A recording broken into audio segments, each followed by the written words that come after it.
Okay, for this video, I'm going to be working through the College Algebra Final Exam Study Guide that you will be able to find in your MyLabs Plus over by the Student Assignments tab over on the left. Right above it will be the Final Exam Study Guide that you can print off and follow along with these problems.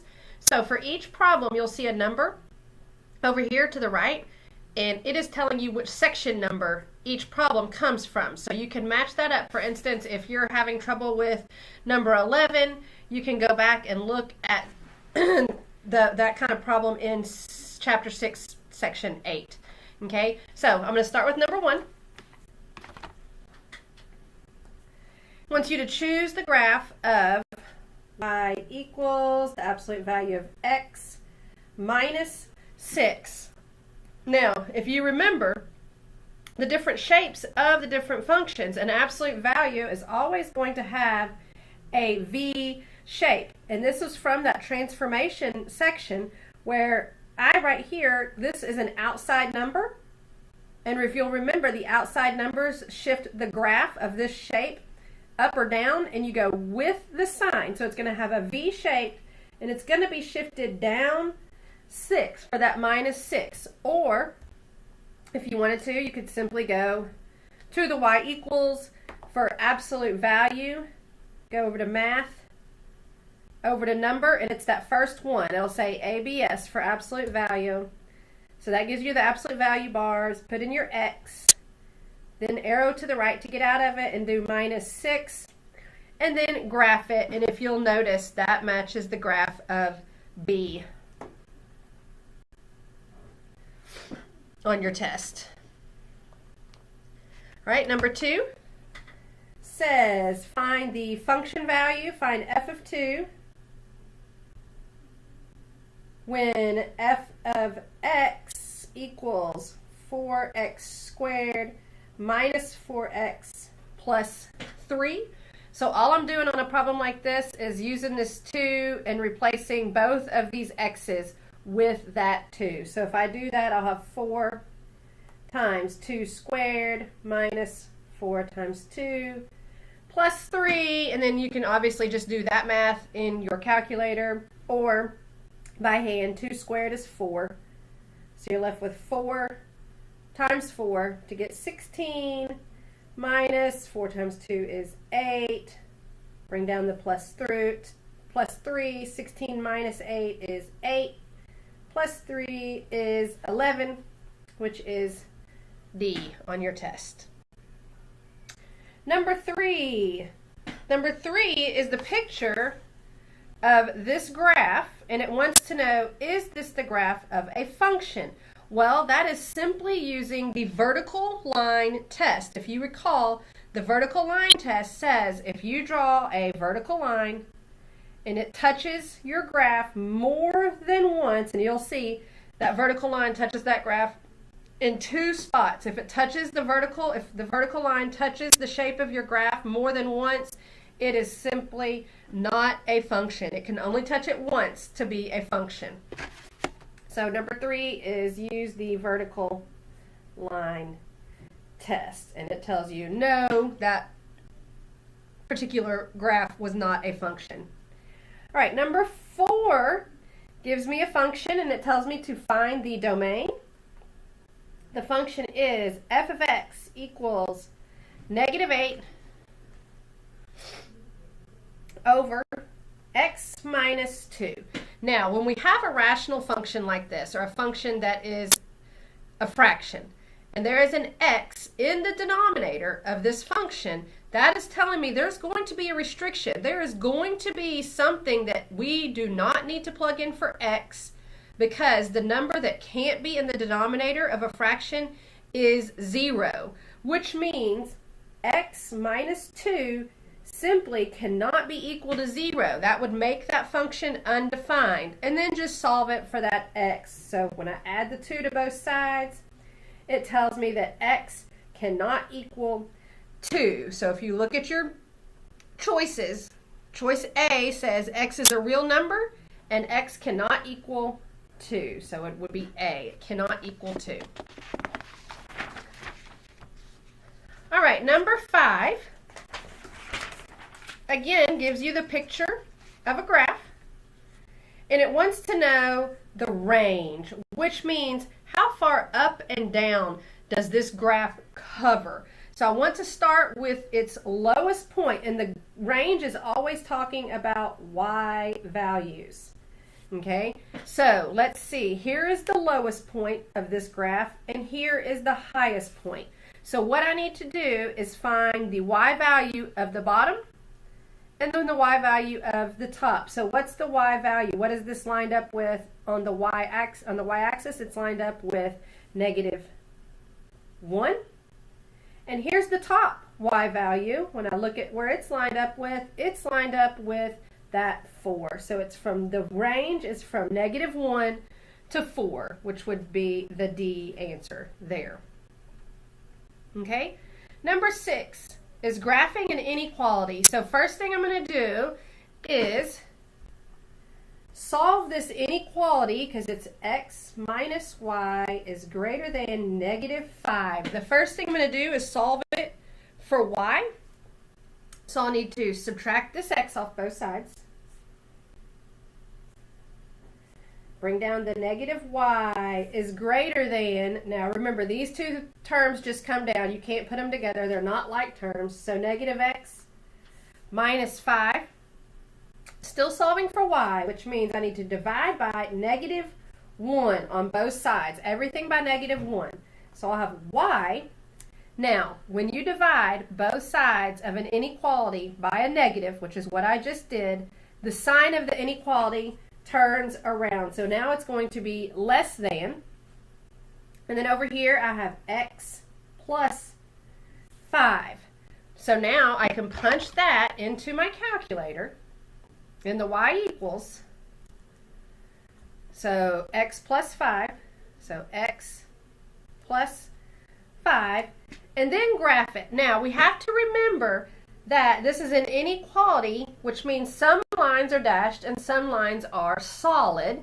And this one, what makes it dashed or solid is whether or not it has this equal to bar. Since this one is not, it's going to be a dashed line, and it wants to know where the y value, so what this says, where is y less than this line?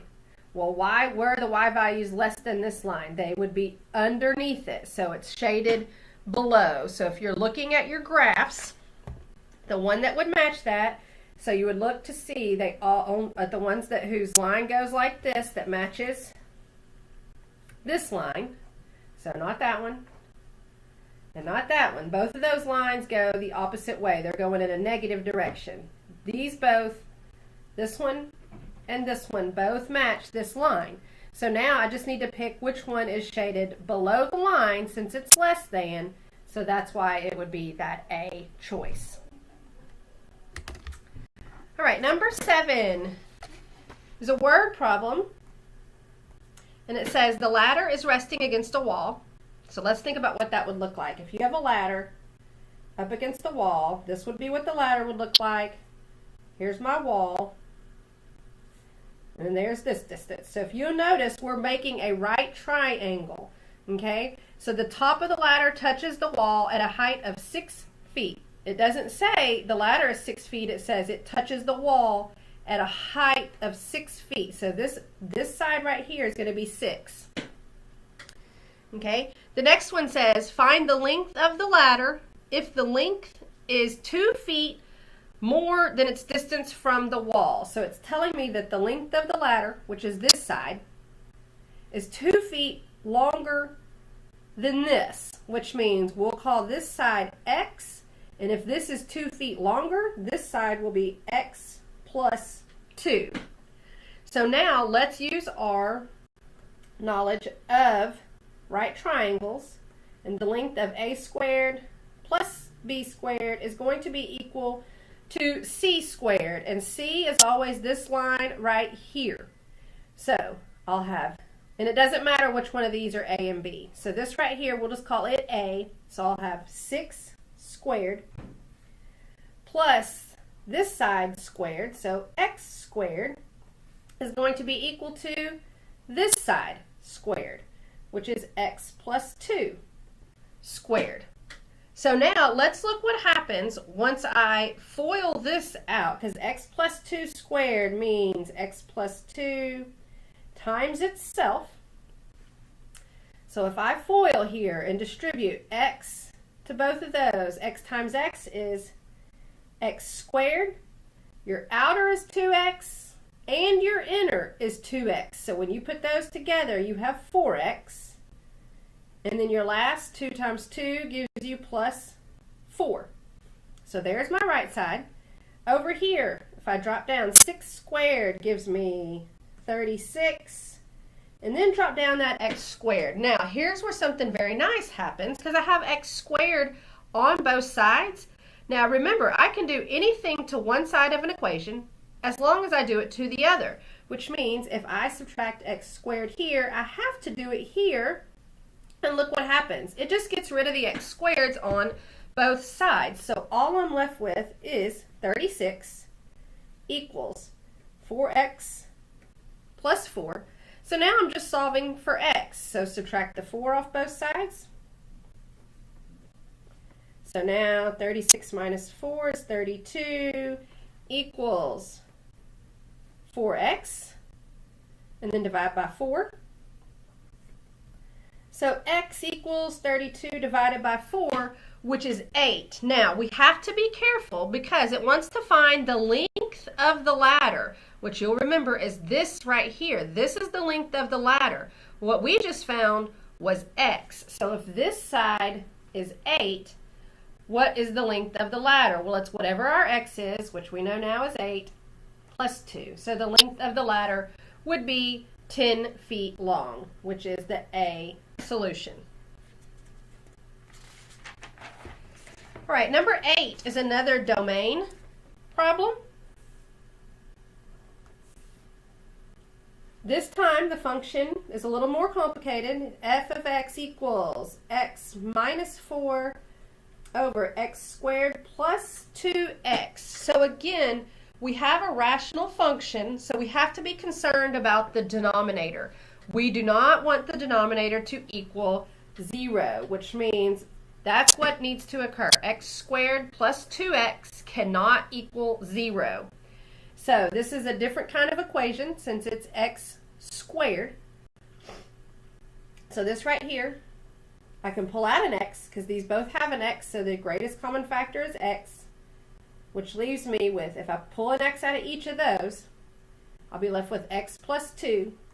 That cannot equal 0. Now, these two factors, let's see, x can't equal 0 and x plus 2 can't equal 0. So this one's already solved. So one thing we know x cannot be is 0. When I solve this one, x also cannot equal negative 2. Now, if you'll notice, when you're looking at your answers, it's all written in interval notation, which means I need to write this.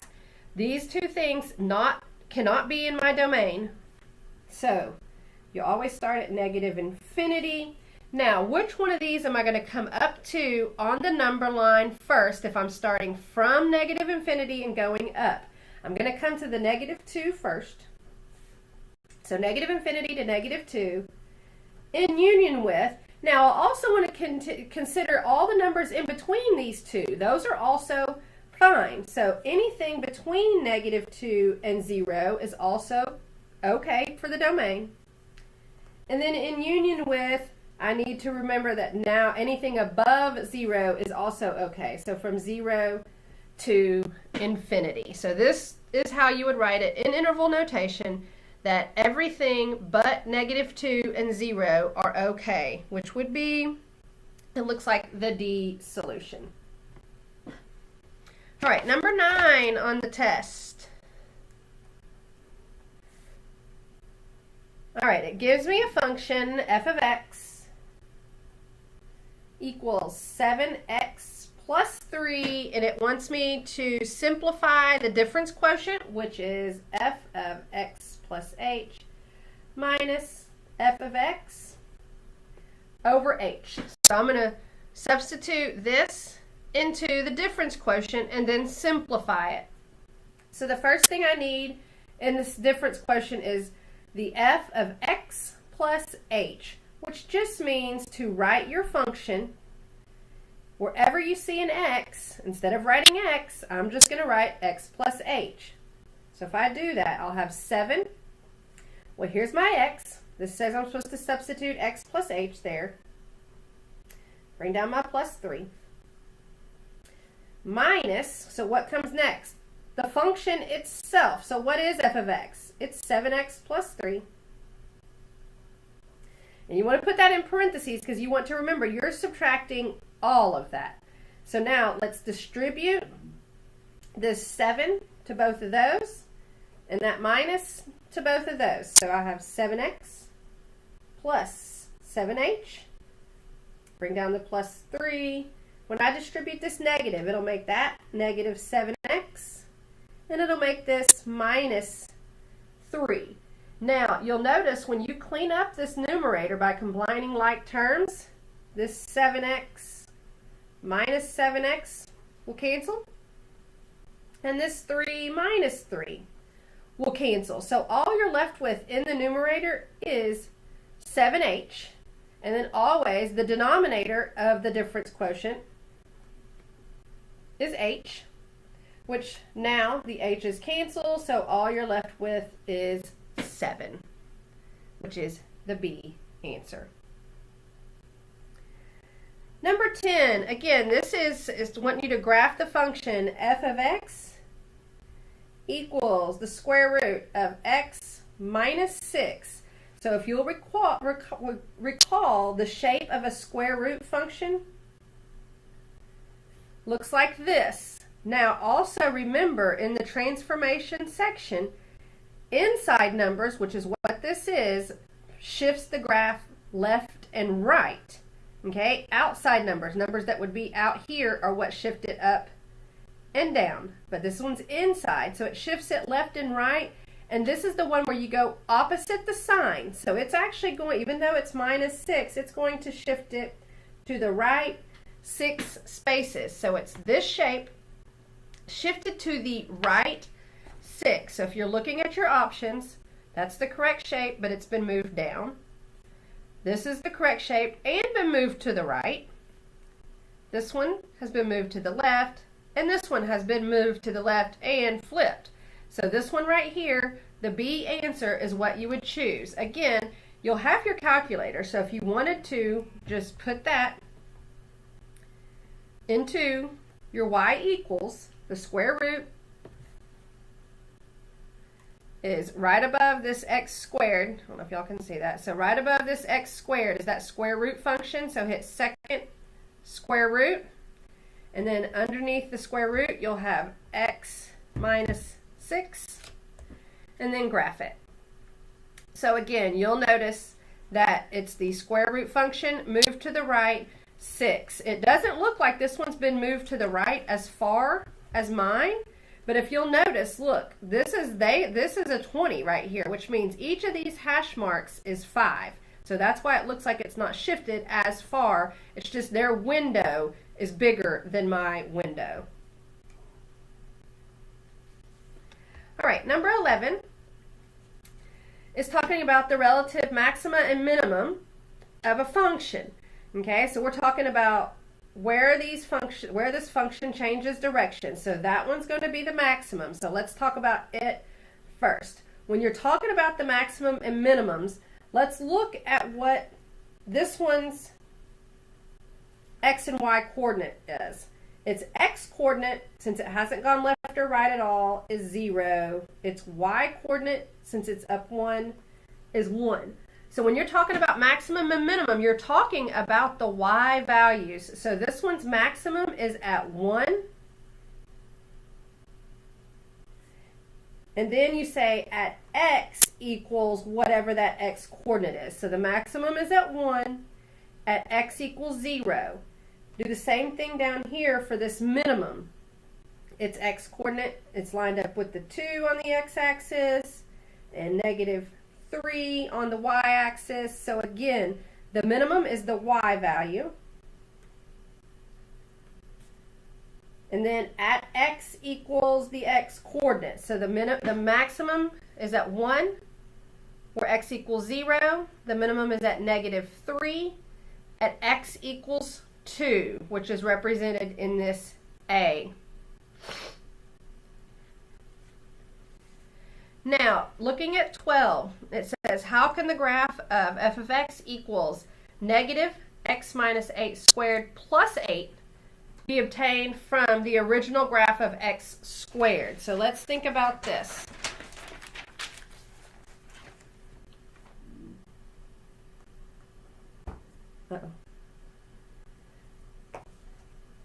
So negative x minus 8 squared plus 8. So this is my function, and it wants to know, what are all these different things doing to my original graph of x squared? Okay, so if you'll remember, this was that transformations section where outside numbers shifted up and down, and you go with the sign. So this plus 8 on the outside will shift it up 8. These inside numbers shifted it left and right, but you go opposite the sign, which means this one will shift it to the right 8. This negative on the front end, remember we talked about that in class, saying it flips this, since it's an x squared, it's a parabola shape like this, and this negative out front flips it upside down. And the way that you say that mathematically is that you reflect it across the x-axis.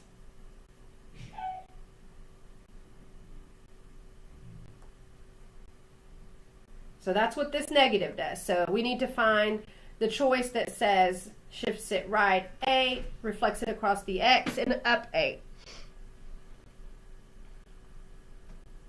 Which looks like shift it to the right 8, across the x, and up 8 looks like the C choice on your multiple choice.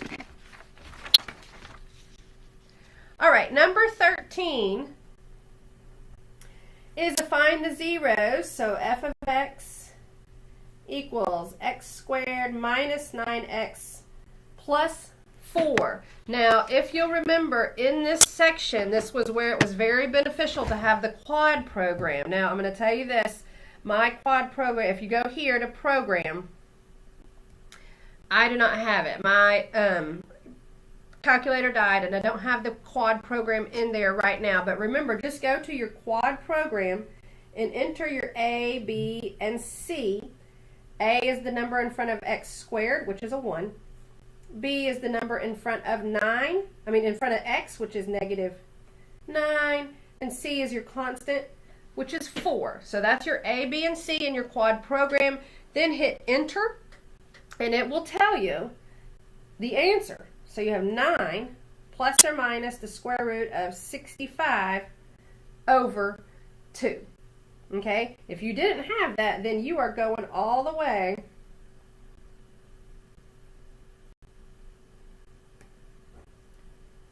and plugging in the A, B, and C into the quadratic formula. Okay? Now, the first thing you would plug into the quadratic formula is the opposite of B. Well, look, here's your B. The opposite of B would just be positive 9. That's where that 9 comes from. And if you'll look at your answers, the only one that has that positive 9 is that C. All right, number 14. Find the vertex of the parabola. So it gives me the function f of x equals 3x squared minus 12x plus 2. The handwritten way to find the vertex, the opposite of b over 2a, which comes straight from this quadratic formula right here. That's where the opposite of b over 2a comes from. This gives you the x coordinate of the vertex. Now, if you'll recall, the vertex of, here's what a parabola looks like. The vertex is the point at where it changes direction. So what I'm trying to do is come up with the x and y coordinate of this point. Okay, so here's how you find the x-coordinate. The same numbers are your A, B, and C. So the numerator will be the opposite of B. Since B is negative 12, the opposite of it will be 12. The denominator is 2 times A, which will be 2 times 3. So that gives me 12 over 6, which is 2. So I have found the x-coordinate of that vertex to be 2. Now, if I know what x is, I can just plug that number in for the x's, which will give me the y-coordinate of the vertex. So I'm just going to replace these x's with 2's. So 3 times 2 squared minus 12 times 2 plus 2. And then do that math. That'll give me the y-coordinate. 2 squared is 4. So this says 3 times 4, which is 12. Minus 12 times 2 is 24 plus 2. 12 minus 24 is negative 12 plus 2, which gives me negative 10. So the negative 10 is the y-coordinate. So you have 2, negative 10. The other way that you can do this, if you'll remember, go to your y equals and put the function in there. Let's go ahead and graph it. 3x squared minus 12x plus 2, and graph it. So this point right there where it changes direction, that's going to be the vertex, which is actually, since it's a parabola, that's its minimum. I can use my calculator to find that minimum by going to second, over to calc. Now look at what number 3 is. It says to find the minimum of that parabola. So I hit minimum. Now look at your cursor, this blinking X. It's hard to see, but it wants to say left bound, which means, is my cursor on the left side of the parabola? It is, so I'll hit enter. Then it wants the cursor to be on the right side, so I'll just arrow over to the right. Anywhere I can see that my blinking cursor has moved to the right side of the parabola, and then hit enter. It's going to say guess, and it's guessing where your cursor is, so you don't need that. Then hit enter again. And look, there's your minimum at 2, negative 10, which since it's a parabola, the minimum of it is its vertex. So at 2, negative 10 would be the other way that you could find the vertex on the calculator. Number 15. All right, 15 says, find the zeros of the polynomial function and state the multiplicity of each. So my function is f of x equals negative 6x squared, x minus 8, and x plus 2 cubed. Okay, so if you'll remember, these exponents are the multiplicity numbers. So I don't see the exponent over the x minus 8, so it's automatically to the first power. Now, to find the zeros, you just set each factor without its exponent equal to 0. So negative 6x equals 0, x minus 8 equals 0, and x plus 2 equals 0. Solve these three to get your 3 zeros. So divide by negative 6 here. So x equals 0. Add 8 here. So x equals 8, and subtract 2 here to get x equals negative 2. So there's my 3 zeros. So let's match them up with their factors so I can find their multiplicities. So the 0 came from here, which means its multiplicity is 2. The 8 came from this factor, so its multiplicity is 1. And the negative 2 came from this factor, which means its multiplicity is 3. So on 15, let's see, negative 2 has a multiplicity of 3, which means negative 2 multiplicity of 3, which means it's not D. So go ahead and scratch that out so you don't come back to it. The next 0 is 0, and its multiplicity is 2, so that's good. This one doesn't even have the 0. And this one has 0 multiplicity 2. Then the last 0 is the 8. Well, look, this one has an extra 0, so it's not this one. This is the only one that has the 8 with the multiplicity of 1, so it would be C. All right, number 16. Give all the possible rational zeros for the polynomial. So my polynomial function is negative 2x to the 4th plus 5x to the 3rd plus 6x squared plus 18. So when you're finding possible rational zeros, you need all the positive and negative factors of 18. So positive and negative 18 and 1. Let's see, other factors are 9 and 2. So positive, negative, 9 and 2. And the other factors of 18 are 6 and 3. So positive, negative, 6 and positive, negative, 3. So those are all the positive and negative factors of the end. Now, the denominator is all the positive and negative factors of this first number. And the good thing is there's only 2 factors of 2. So you need positive and negative 2 and positive and negative 1. Now, what you're going to do is make fractions of each one of these over each one of those. So my first round will be all of these over 2. So positive and negative 18 over 2, which actually reduces to positive and negative 9. Positive and negative 9 over 2. That one doesn't reduce. Move on to the 6. So I have positive and negative 6 over 2, which reduces to positive and negative 3. Next one is positive and negative 3 over 2. That one doesn't reduce, so just positive and negative 3 over 2. The next one is positive and negative 2 over 2, which does reduce to plus and minus 1. And then the last one, positive and negative 1 over 2. So that one doesn't reduce. Positive and negative 1/2. Now, we're going to do this same thing, except we're going to put all of these now over the 1.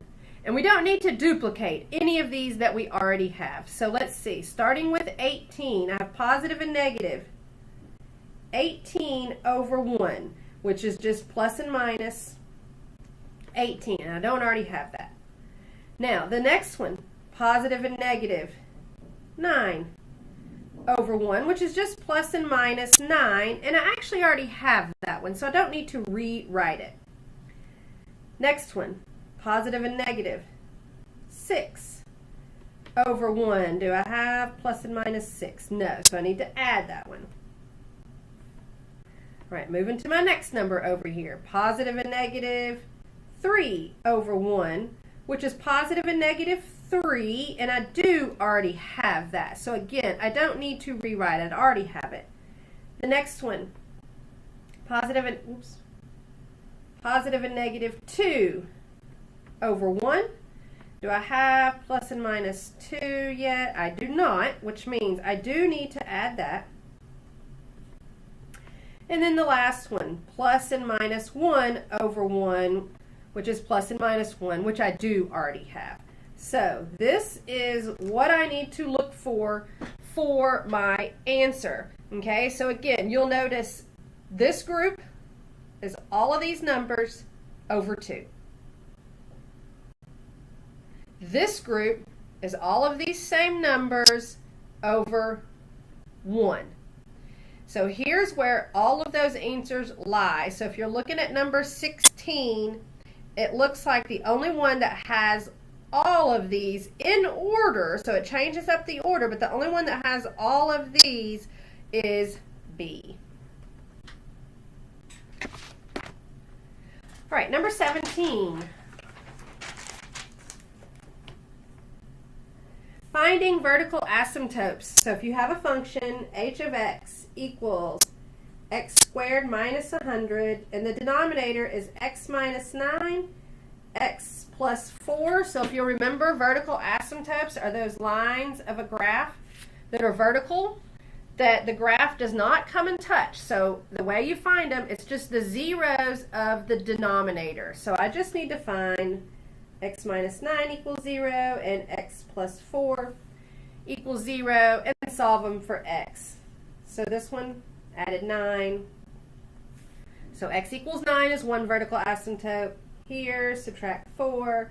So x equals negative 4 is the other vertical asymptote. So when you're choosing, so you have the 9 and negative 4, make sure you do not put the one where it has y equals. It is the one that has x equals. Vertical asymptotes come in the form x equals instead of y equals. So it would be C.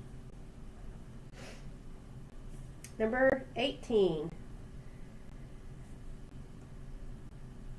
F of x equals 9x plus 2. G of x equals 6x squared minus 5x plus 3. This was in that composition of functions section.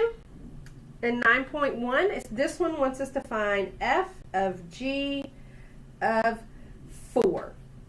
So on this is always what you find first, whatever is inside right here, which means I need to find g of 4, which simply means go to your g function and replace the x's with 4's. So if I do that, I'll have 6 times 4 squared minus 5 times 4 plus 3, and then do that math. 4 squared is 16, so I have 6 times 16 here, which is 96. Bring down the minus, 5 times 4 is 20, plus 3. 96 minus 20 is 76, plus 3, which is 79. Now, remember, I'm only halfway there. I've only taken care of the g of 4 part, which gave me 79. But now I have to bring down this f and find f of this answer, which is 79, which means now I'm going to go to my f function and replace this x with the 79. So I'll have 9 times 79 plus 2. So let's see, 9 times 79 gives me 711. Bring down the plus 2 to get 713, which is B. Number 19. My functions here are f of x equals negative 3x plus 8. G of x equals 6x plus 3. And here I'm finding g of f of x. So just like this last one, you're always finding the inside first, which means I need to find f of x. Well, that just simply means here's f of x is negative 3x plus 8.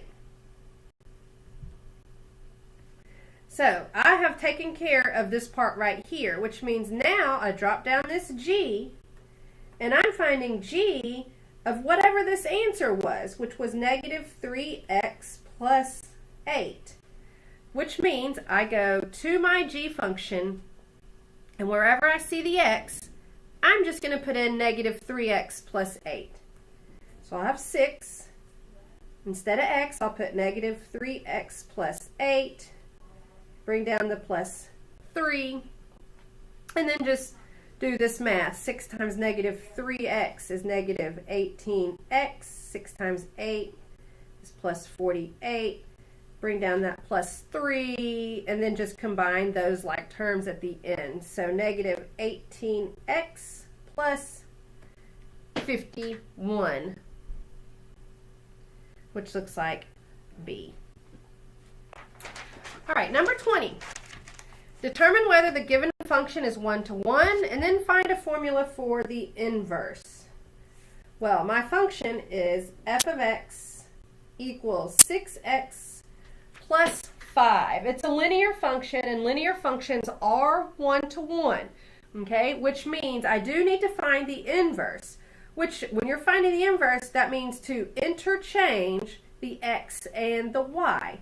Well, if I'm going to interchange x and y, I need to see a y.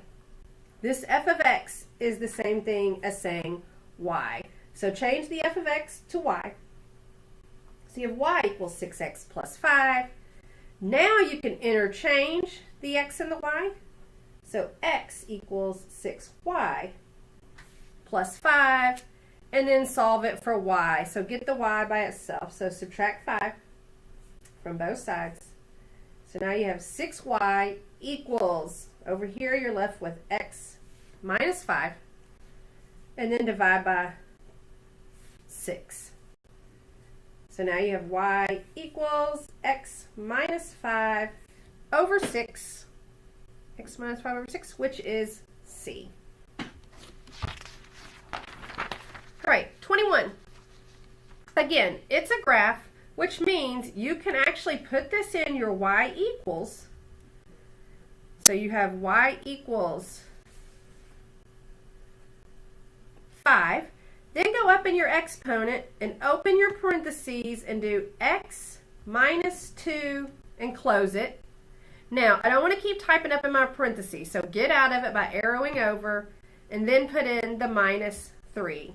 And look what it looks like on the graph. It's an exponential function that, again, it did these two shifts. So this shifted it down 3 and this shifted it to the right 2. So if it was started here, it went down 3, right 2. So that's why it's in this position that it's in. So which one of these graphs matches the one that's in your calculator? Obviously, it's the A graph. All right, 22. Convert to an exponential equation. You have log base W of Q equals 2. So if you'll remember this section, if I'm turning from a log into exponential, this is red, log base W. This right here is going to be the base of your exponential equation. So you're going to have W. And then remember the motion that it took. This was going to be the exponent. So W to the second power equals, this was going to the other side of the equal sign. So it's this base to this power is equal to whatever is right here, which is Q. So W squared equals Q, which is C. 23. You have log of x squared z over y to the 5th. And it wants us to write this as a sum and difference of logarithms. So you'll have to go back to section 9.5 if you wanted to look at the different logarithm properties. If two logs are multiplied together, like it is in the numerator here, that's like saying log of x squared times log z. Those can be rewritten as a sum of logs. So let's go ahead and do that. Log x squared plus log z. Now, anything in the denominator, it's like it's being divided, which means that's a difference. So this one is going to be minus this log. So minus log y to the 5th. Now, if you'll recall, when you have a log that has an exponent, what's that property tell you? That you can bring the exponents down in front and make them products of the log. So that's the last step, is to just bring these two exponents down in front of the logarithms. So this will be 2 log x. This one didn't need to have an exponent brought down. Plus log z minus this 5 comes down in front. So 5 log of y. So 23, that looks like 2 log z plus, or 2 log x plus log z minus 5 log y, which looks like C. So be careful. You'll notice that these two look very similar. This one has a plus there like it's supposed to, and that one had a times. So that's why it's not D. All right, two more. Number 24. Solve for x. You've got log x plus log x minus 9 equals 1. So if I'm going to solve this, remember if you have two logs added together on the same side of an equation, you can rewrite this as one log. So going from a sum, writing it as one log, I can write this as simply log and then multiply these two together. So this will be log of x times x minus 9 equals 1. So now the logarithmic equations tell me that I can change this into an exponential equation. If I do not see the base, like I don't see a base down here, it is automatically a 10. So that's log base 10. So when I rewrite this as an exponent, it's going to be 10 to the first power equals x times x minus 9. So again, I'm just rewriting this as an exponential equation that I can solve. So 10 to the first power equals x times x minus 9. So if I distribute this, I'll get x squared minus 9x. Over here, 10 to the first power is just 10. So it is a quad, so I need to set this equal to 0 by subtracting the 10. So x squared minus 9x minus 10. So you can put that into your quad program to get the two solutions by using a as 1, b as negative 9, and c as negative 10. Also, this is a factoring problem that's not too difficult. X and x for x squared. Factors of negative 10 that add to negative 9 would be negative 10 plus 1. So when I set those equal to 0 and solve them for x, so here I would add 10 to both sides. So x equals 10. Here subtract 1 from both sides to get x equals negative 1. And remember, don't use the negative answer, just use that positive one. And the last one, number 25. This was an exponential growth problem. It says the population of a small country increases according to the function b equals 1,800,000 e to the 0.03 t, where t is measured in years. And how many people will the country have after 2 years? Well, 2 years is the time, which is what that t stands for. So I'm just going to put a 2 there. So b equals 1,800,000 e to the 0.03 times 2. And I'm just going to simply put that in my calculator. So I have 1,800,000 e, so second e, from the second ln button right above it is your e, so that's how you get to e. Then I'm up in the parentheses, so I'm going to do 0.03 times 2 and hit enter. And it looks like all the answers in my multiple choice problem are rounded to the nearest whole number, which means this 7 will round that 5 up to a 6. So 1,911,306, which is B. And that's it. That's the final.